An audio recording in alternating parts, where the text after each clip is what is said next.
and welcome to the Soundcraft Video Manual Series. Today, we'll be covering all the basics of how to use your Ui24R mixer with your favorite digital audio workstation, also known as a DAW or DAW.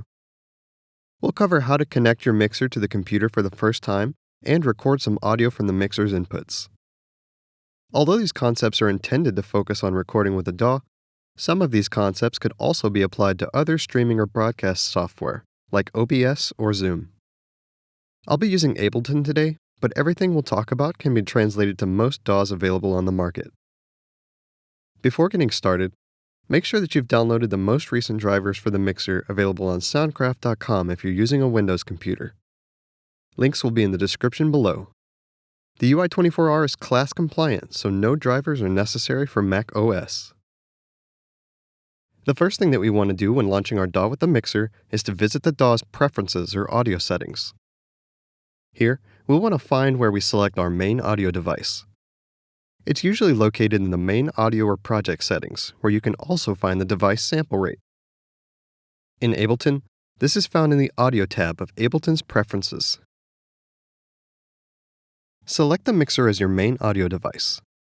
If for some reason you can't locate the mixer in the list of devices, try closing the DAW, power cycling the mixer, and ruling out a faulty USB cable or hub by swapping them around or trying them with a different device.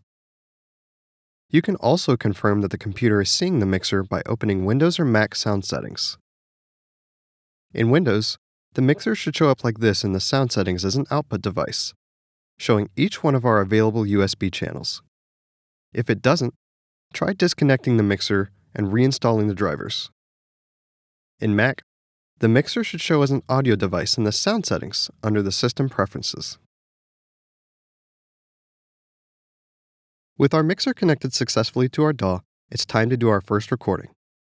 For this example, I have a synthesizer connected to the XLR combo jack number 1 on the front of the Ui24. First, we should make sure that the signal is getting into the UI. Let's play the synth and make sure that we have a signal on the gain page. It's important to remember that the USB will pull the input signal directly from the gain stage, pre-dynamics and effects. That means that this gain fader is all we have to control the volume that makes it into our DAW, so make sure that you gain stage appropriately. This means our signal is ideally hitting somewhere at least around -12 dB, and this also means that the DSP on the Ui24, such as the compressor and EQ, will not be present on the recorded signal. We have a healthy signal here, so let's look at our DAW next. Add a new track if you haven't got one in the default project. In the DAW's mixer or console view, find where we select the input source for this new track.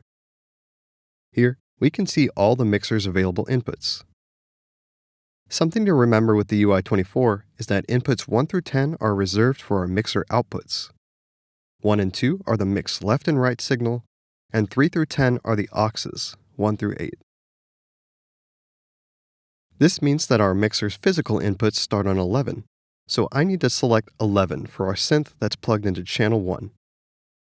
This patching is hard configured into the mixer and cannot be changed. Now, when we monitor or record arm this track, we should get signal into our DAW. You can expand on this by doing a multi-track recording by assigning different mixer inputs to different channels and recording everything at once, assuming that multi-tracking is also supported by your DAW. That's all for now. Check out our next video, where we'll cover how to listen to your recordings by sending the audio back to your mixer. Thanks for watching. For more news, product information, and troubleshooting tips, visit us at soundcraft.com or our Anytime Help Center at help.harmonpro.com.